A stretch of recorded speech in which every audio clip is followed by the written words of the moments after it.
wabarakatuh. Perkenalkan, saya Yulia Septiwahyudi MPD, dosen tetap Pendidikan Guru Madrasah Ibtidaiyah atau PGMI Universitas Muhammadiyah Riau. Pada kesempatan kali ini, saya akan menjelaskan mata kuliah yang sesuai dengan bidang keahlian saya, yaitu mata kuliah Perkembangan Peserta Didik MISD untuk jurusan Pendidikan Guru Madrasah Ibtidaiyah atau PGMI di Universitas Muhammadiyah Riau. Mata kuliah Perkembangan Peserta Didik ini ditujukan kepada mahasiswa semester 4 Pendidikan Guru Madrasah Ibtidaiyah PGMI yang berada di Universitas Muhammadiyah Riau dengan bobot 2 SKS pada semester 4 dengan kode mata kuliah 0803406.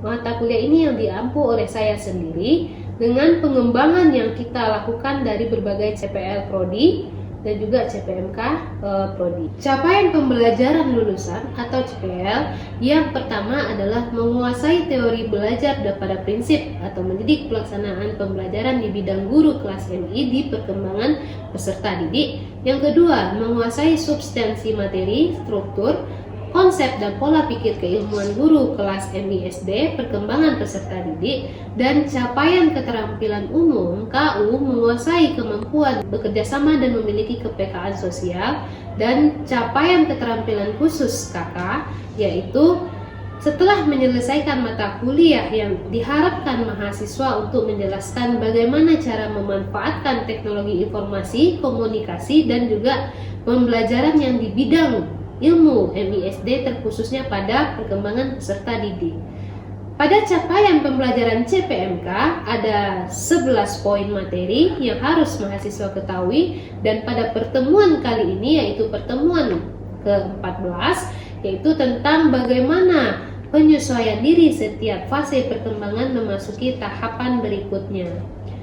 Perkuliahan ini membekali dengan pemahaman konsep pertumbuhan, perkembangan anak usia sekolah dasar, dan menganalisis karakteristik pertumbuhan dan perkembangan usia di SD, serta menelaah, merinci, dan juga memberikan tugas-tugas perkembangan dan kebutuhan anak usia dini, anak SD, dan menganalisis dari segi intelek, kognitif, dan juga mampu menganalisis dari perkembangan bahasa, perkembangan sosial, nilai, moral, dan karakter, serta mahasiswa bisa memahami teknik-teknik non-tes untuk memahami perkembangan peserta didik dilihat dari angket, sosiometri, mediagnosis, dan juga melihat penyesuaian diri terhadap fase perkembangan memasuki tahapan berikutnya.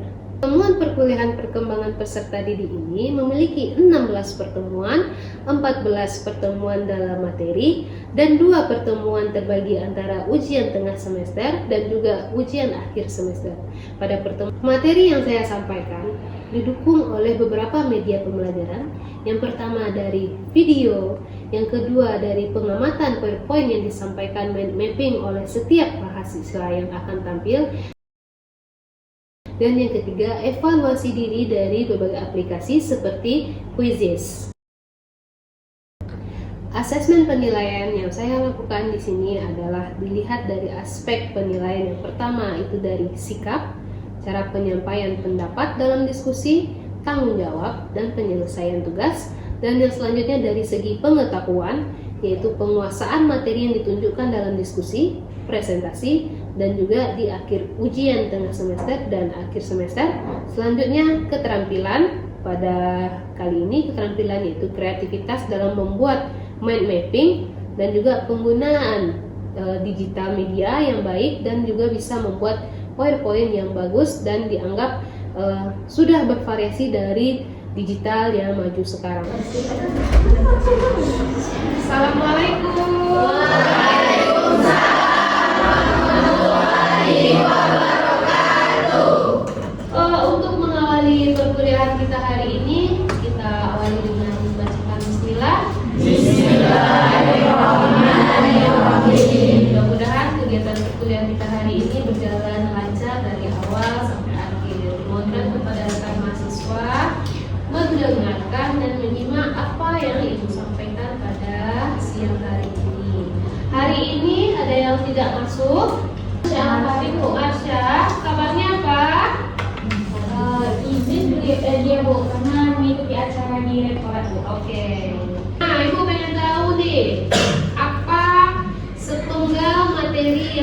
pelajari minggu lalu? Saya, Bu.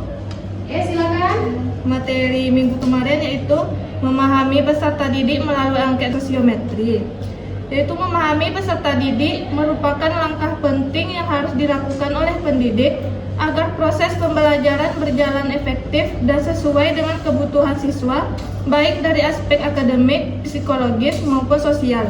Itu dia, minggu lalu kita mempelajari penilaian yang bisa kita lihat dari pertama apa?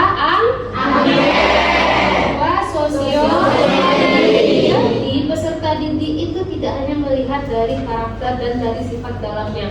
Kalau dari wujud nyatanya kita bisa melihat melalui pembagian angket dan sosiometri. Itu pelajaran kita minggu lalu. Nah, minggu ini kita akan lanjut belajar kepada penyesuaian diri setiap fase perkembangan memasuki tahapan berikutnya. Nah, Ibu harap minggu lalu itu kita sudah belajar tentang pemahaman penyesuaian diri melalui angket dan sosiometri. Nah, sekarang bagaimana kita seorang guru menyesuaikan atau memahami penyesuaian diri setiap fase perkembangan memasuki tahapan berikutnya. Nah, tujuan pembelajaran kita hari ini adalah yang pertama, yaitu kita dapat menjelaskan karakteristik penyesuaian diri tiap fase perkembangan usia SD, sekolah dasar. Kita fokusnya kepada anak sekolah dasar. Yang kedua, mahasiswa calon peserta pendidik nanti akan menganalisis bentuk penyesuaian diri dari transisi antar fase. Nah, sehingga bisa mendiagnosis masalah penyesuaian dan strategi pendampingan. Itu dia, itu tujuan pembelajaran kita hari ini. Nah, masuk kita kepada apa itu pengertian penyesuaian diri. Nah, penyesuaian diri itu apa? Proses apa? Adaptasi setiap individu yang terhadap perubahan lingkungan. Selanjutnya, di dalam penyesuaian diri itu, dalam konteks pendidikan, kesiapan siswa menghadapi transisi fase perkembangan. Nah, jadi kesimpulannya begini. Setiap individu yang ada pada peserta didik itu kita melihat dari bukan hanya sekedar fisik, tapi dari segi sosial, emosional. Nah, itu akan mencapai perkembangan peserta didik secara optimal. Nah, proses yang berlangsung dari kehidupan menjadi sangat penting. Inilah berpindah antara fase perkembangan ke fase berikutnya.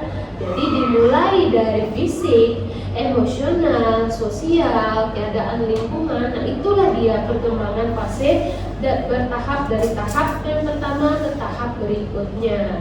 Itu dia ya, bisa dipahami? Bisa. Oke, nah selanjutnya kita belajar tentang pentingnya penyesuaian diri. Pada pentingnya penyesuaian diri ini, yang pertama, kenapa kita harus belajar penyesuaian diri? Yang pertama, pastinya menciptakan kestabilan emosi anak. Jadi, makanya kita sebagai seorang guru harus belajar penyesuaian diri itu untuk mencapai kestabilan anak. Jangan hanya kita mengetahui satu tentang karakter anak saja, tapi sebanyak inilah yang harus anggap ibu sebagai guru, ini sebagai peserta didik anak SD, bukan hanya mengendalikan satu emosional satu murid saja, tapi ibu harus mengendalikan semuanya.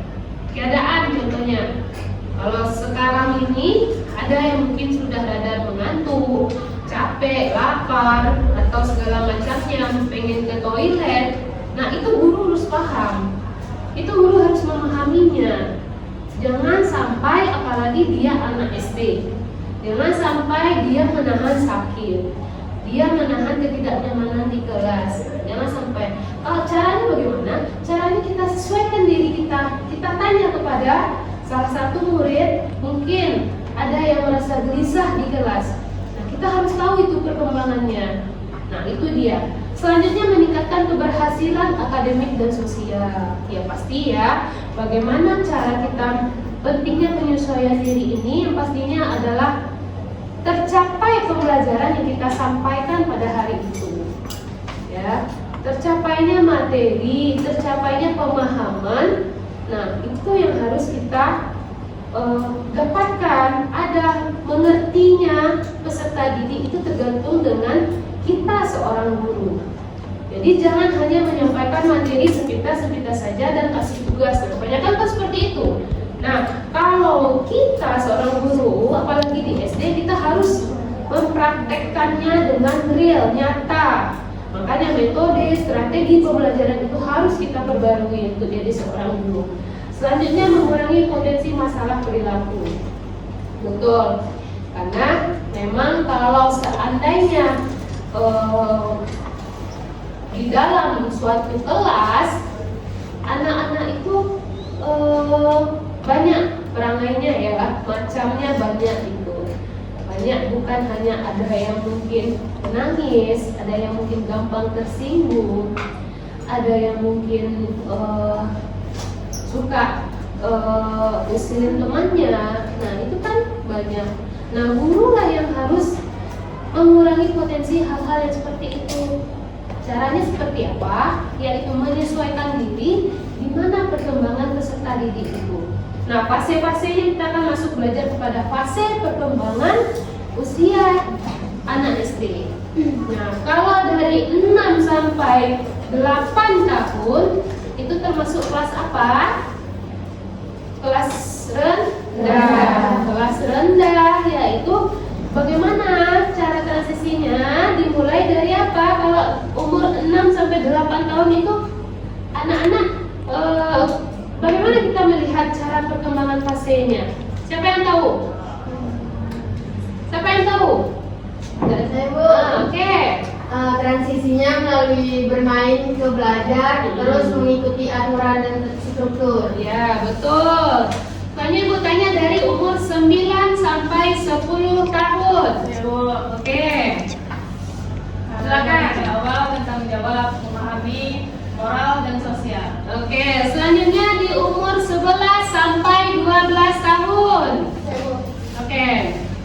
Umur 11 sampai 12 tahun itu memasuki fase menuju remaja. Jadi anak itu berkembang mandiri, mempengaruhi teman yang kuat. Nah, ya, itu dia ya.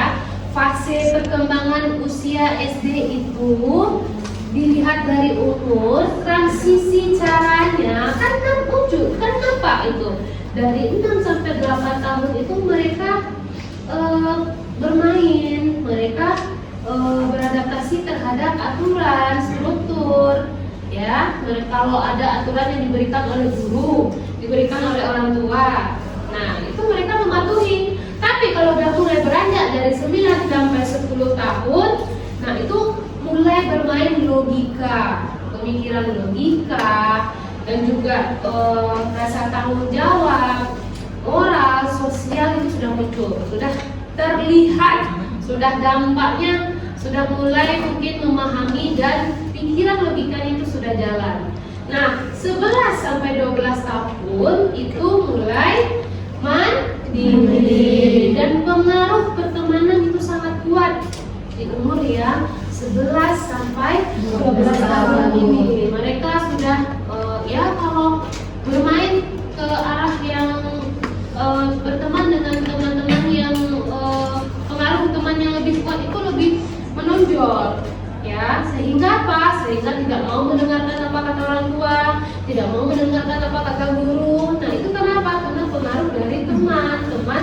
Makanya di situ bisa memilih-pilih pertemanan. Di situ mulai dampak pertemanannya. Selanjutnya kita masuk kepada bentuk penyesuaian diri. Jadi di dalam fase perkembangan dimulai dari SD kelas 1 dan kelas 2. Nah, di kelas 1 dan kelas 2 ini apa bentuk penyesuaian diri terhadap anak SD? Siapa yang bisa? Saya Bu. Oke. Nah, ini dulu ya, gantian. Bias. Kelas 1 sampai kelas 2 belajar memahami aturan, membangun rutinitas dan lain-lainnya. Oke, itu aja Bias. Ya, lanjut, apa lagi? Dari kelas, sekarang Ibu ganti dari kelas 3 sama kelas 4. penyesuaian dirinya? Menyesuaikan diri dengan tuntutan akademik dan pertemanan. Oke, selanjutnya kelas 5 dengan kelas 6. Bagaimana bentuknya? Siapa yang bisa? Oke. Dia mulai mencari identitas diri dan kelompokmu. Nah, itu dia teman-teman yang menjawab tadi itu jawabannya cukup bagus. Jadi dari bentuk penyesuaian per kelas ini kita bisa memahami kelas 1 sama kelas 2 mereka mulai belajar memahami bentuk cara membangun rutinitas mereka dari berangkat sekolah, ngapain, sarapan terlebih dahulu, salam kepada pamitan kepada orang tua, sampai di sekolah dicarinya gurunya, salam semuanya. Terus seperti itu kalau udah masih anak kelas 1 ya, kelas 1 kelas 2 berbondong-bondong mencari guru-gurunya. Nah, kalau kelas 3 dan kelas 4, nah mereka menyesuaikan diri dengan ada PR contohnya. Mereka takut kalau nggak buat PR, takut diusir oleh guru. Nah, itu dia. Kalau kelas 5 dan kelas 6 baru mencari identitas diri. Dan juga kelompok. Milih-milih teman mungkin, atau berteman dengan kalangan ini aja, ini terus kayak bergeng-geng gitu kan. Nah, itu bentuk penyesuaian diri seorang anak SD. Nah, guru harus memahami, jangan mengikuti alur yang kalau memang itu tidak baik, salah, nah jangan dibiarkan, dibatasi. Oke? Selanjutnya, nah masuk kita kepada masalah penyesuaian diri ini. Nah, masalahnya seperti apa? Masalah yang ditimbulkan kalau tidak bisa menyesuaikan diri berdasarkan fase perkembangan, yaitu bisa jadi ketergantungan. Nah, caranya perlu diagnosis dari observasi dan wawancara. Kita sebagai seorang guru, jangan dibiarkan anak memiliki masalah pada penyesuaian diri. Caranya observasi dan wawancara. Ditanya, disampaikan kepada anak yang memiliki suatu permasalahan, diwawancarai. Kalau tidak putus hanya sebatas anak saja, dengan orang tua. Makanya kita dengan orang tua harus membangun komunikasi yang baik. Nah, caranya seperti itu. Kalau seandainya orang tuanya tidak bisa juga, kita observasi, kita lihat dari ke rumah. Walaupun kita harus tahu alamat rumahnya di mana, bagaimana keadaan keluarga. Mana tahu kita anak kita di sekolah itu orang tuanya bisa atau orang tuanya tidak lengkap atau masalah keluarga yang lain-lainnya. Itu kita tinjau, kita observasi. Kita sebagai seorang guru jangan dibiarkan anak untuk berlarut-larut dalam masalah. Oke, selanjutnya kita masuk ini dia strategi guru dalam pendampingan. Nah, ada 4 strategi guru. Dia sebenarnya banyak pada referensi. Silakan baca buku atau jurnal. Ini salah satu yang Ibu rangkum saja dari referensi kajian buku ilmiah, yaitu hubungan empatik. Yang kedua, penguatan yang positif. Yang ketiga, pelatihan keterampilan sosial. Dan yang keempat, kolaborasi dengan orang tua. Ini adalah salah satu strategi guru dalam pendampingan perkembangan fase anak yang berlanjut. Itu dia ulasan pada siang hari ini tentang materi kita. Dari materi yang telah Ibu sampaikan, ada pertanyaan yang muncul dari rekan mahasiswa? Silakan. Saya Bu. Oke, silakan Raju. Saya bertanya mengenai bagaimana cara mengenali bahwa seorang anak ini mengalami kesulitan dalam penyesuaian diri saat berpindah dari fase perkembangan anak remaja, dan apa peran guru dalam membantu proses penyesuaian tersebut. Oke, itu pertanyaan dari Raju ya. Di sini kita akan melihat atau meninjau kesulitan diri yang ada pada anak itu. Ada indikatornya, beberapa indikator. Nah, yang pertama mungkin perubahan emosi. Dari umur itu, emosi ini tidak bisa kita kendalikan. Emosi ini ada yang stabil dan ada yang tidak stabil. Nah, kitanya sebagai seorang dewasa memiliki batas kesabaran. Apalagi seorang anak yang belum cukup untuk menghadapi kesabaran. Makanya anak-anak itu banyak mungkin yang gampang tersinggung, nangis dan segala macam. Karena pencernaan pemikiran mereka belum seperti orang dewasa. Nah, jadi pemikiran dari lingkungan sosial juga seperti itu. Dari lingkungan sosial kita melihat perilaku yang ada yang agresif. Nah, ada yang mungkin menurun prestasi belajarnya. Nah, sehingga wajar mereka mengalami kebingungan, kesulitan. Nah, apa peran penting guru di sini? Yaitu sebagai pendamping dan fasilitator. Pendamping dan fasilitator. Jadi guru harus menciptakan kondisi ruang belajar yang benar-benar secara maksimal. Dan juga di sini penting juga guru harus bekerja sama dengan orang tua. Guru itu sebagai konselor di sekolah. Dan orang tua juga harus memahami anaknya. Maka komunikasi antara guru dan orang tua itu sangat penting. Jadi jika ada tanda-tanda gangguan yang lebih serius atau bisa dikomunikasikan dengan orang tua. Dan juga menciptakan kenyamanan di lingkungan sekolah. Itu dia. Kalau anak mengalami kesulitan dalam perkembangan fase tahap berikutnya. Nah, strategi guru yang terbaik itu adalah memberikan dukungan sosial yang kuat. Jangan contoh dilihat dari keluarga, teman, dan guru. Nah, itu membantu untuk kesadaran diri dan juga keterampilan regulasi namanya. Kesadaran diri anak itu tidak muncul dari jati diri sendiri, tapi dibantu oleh orang tua, teman sejawat. Nah, itulah peran dia. Transisinya juga seperti itu. Sangat membantu dalam mendidik karakter diri, latihan soft skill. Nah, itu adalah sikap individu yang harus dipelajari oleh setiap orang guru, setiap guru.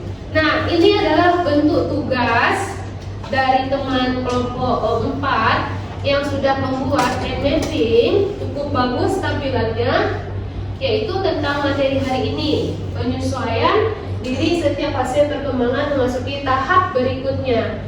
Nah, ini mulai lagi ya, udah? Mulai, Bu. Jadi dikat ya. Oke, itu dia pertanyaan dari teman rekan mahasiswa dan jawaban dari Ibu. Ada yang ingin menambahkan? Cukup mengerti? Bisa dipahami? Bisa. Oke. Nah, ini dia bentuk tugas yang sudah dibuat oleh rekan mahasiswa kelompok 4 ya, rekan teman kelasnya. Nah, tugas untuk minggu depan adalah membuat resume dari pokok-pokok pembahasan per fase umur yang sudah dijabarkan seperti ini, seperti grafik ini.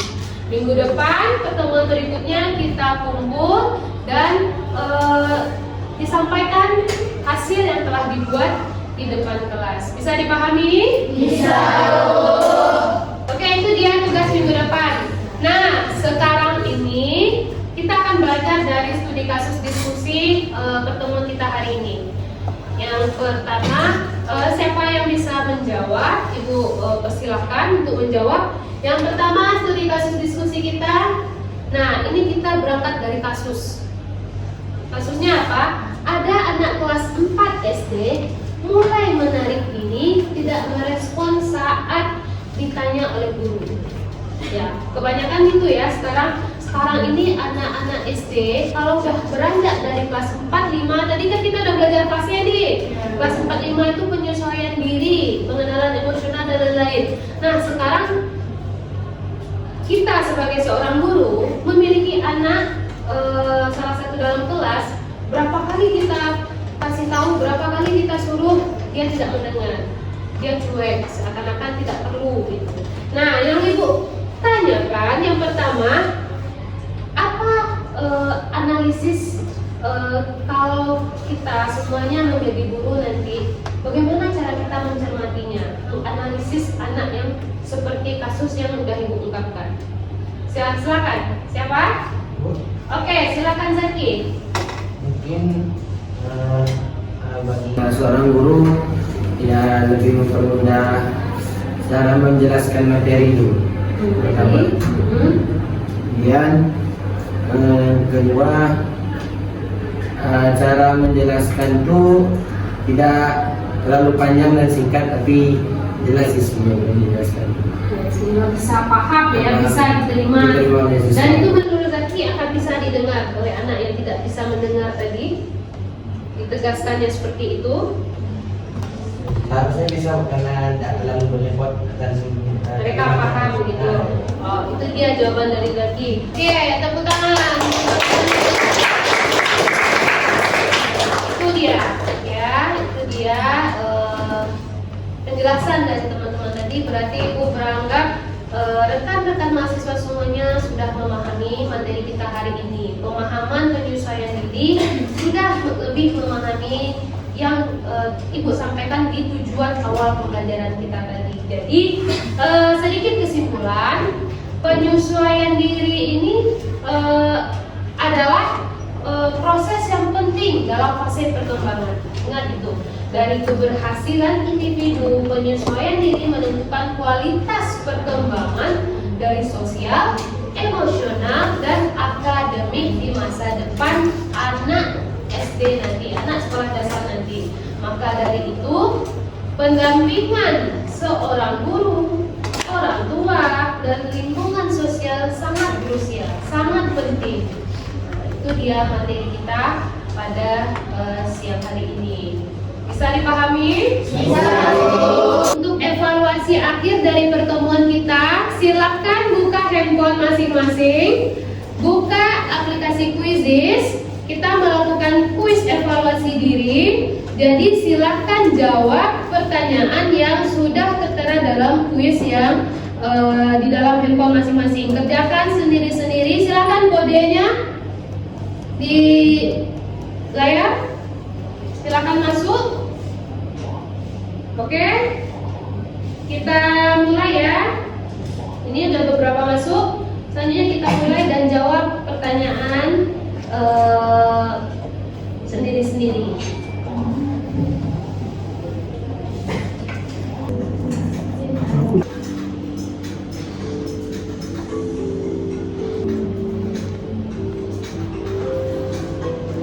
Oke, itu dia polling hasil evaluasi diri hari ini. Mudah-mudahan di pertemuan berikutnya meningkat ya. Untuk pertemuan hari ini kita cukupkan dengan bacakan Alhamdulillah. Semoga apa yang ilmu yang kita peroleh hari ini bermanfaat sampai akhir nanti, dan juga semoga sukses semuanya. Sampai bertemu minggu depan. Terima kasih atas perhatiannya, atas kerjasamanya, sukses, dan juga tetap sehat, semangat dalam perkuliahan ke depannya. Ibu akhiri, Assalamualaikum warahmatullahi wabarakatuh. Waalaikumsalam warahmatullahi wabarakatuh. Sekian video pengajaran mata kuliah perkembangan peserta didik MISD Prodi Pendidikan Guru Madrasah Ibtidaiyah Universitas Muhammadiyah Riau. Video ini merupakan salah satu syarat penyusunan dokumen pernyataan diri dosen dan unjuk kerja Tridharma Perguruan Tinggi PDD UKT-PT Sertifikasi Dosen 2025. Semoga dengan adanya video ini menjadi pertimbangan untuk mengarahkan kepada kelulusan sertifikasi dosen. Akhir kata, terima kasih. Assalamualaikum warahmatullahi wabarakatuh.